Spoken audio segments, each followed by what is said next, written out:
Welcome to Land the House. I'm Seth. Today I am taking a look at the ISINWHEEL Z1.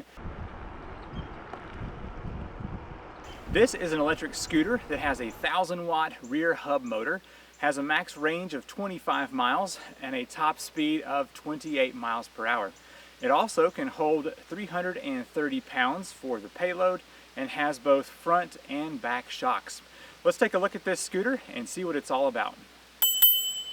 The scooter was packaged well in a big box, had plenty of foam and plastic around it, so there was no damage in transit.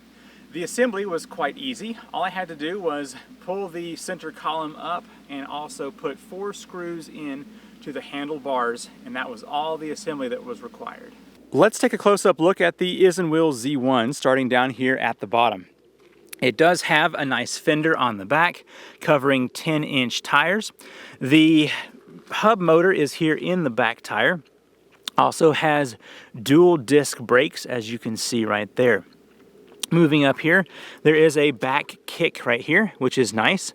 Also has a tab for where the center column or the handlebars will go into to pick up and move this scooter.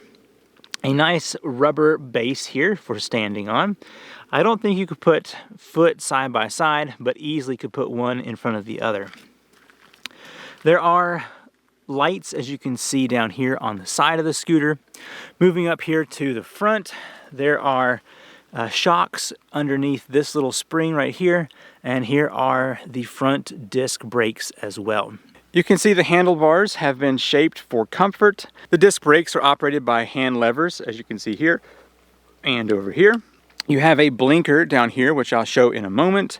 The bell is right here. The display is in the middle with the power button, and then over here lastly is the throttle.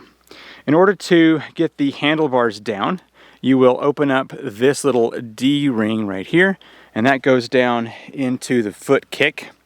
In order to release the handlebars, you will simply pull up on this lever and then pull out to open the handlebar mechanism and lay this down. A kickstand is available on this model, as you can see right here. There are a few accessories that come with the Z1. There is a water-resistant carrying case that can be strapped onto the front of the scooter. It has a spare inner tube with a nozzle to fill up the bicycle tires. It's got the power cable and charger.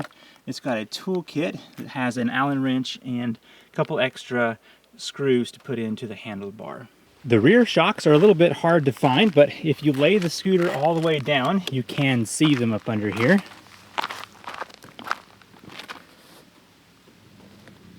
Right in there. I will say that the travel distance on those springs is very minimal, and so you do feel a good bit of bounce.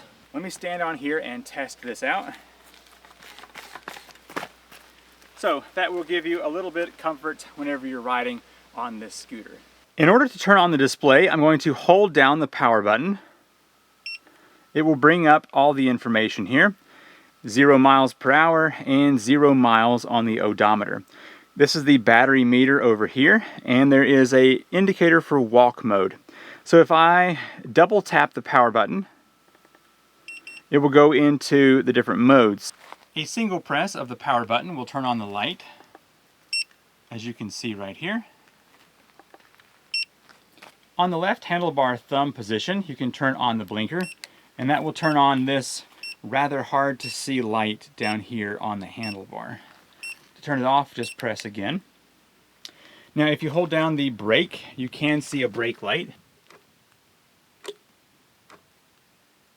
And now that we've seen the basic features this scooter has to offer, let's take it out for a ride.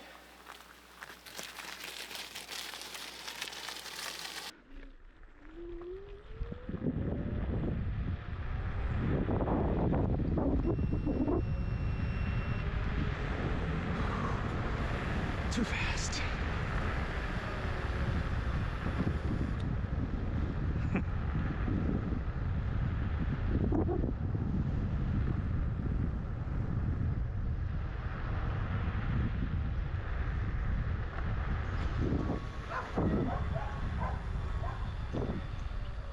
I just rode several miles on the ISINWHEEL Z1 scooter, and I have to say it was a fun ride. The scooter is very responsive, especially when starting from a dead stop. It gets you going, and so you don't have to worry about slowly going through a stop sign because it will have plenty of pick up and go. No overheating in my travels. It has those walk mode, economy mode, sport, and race mode.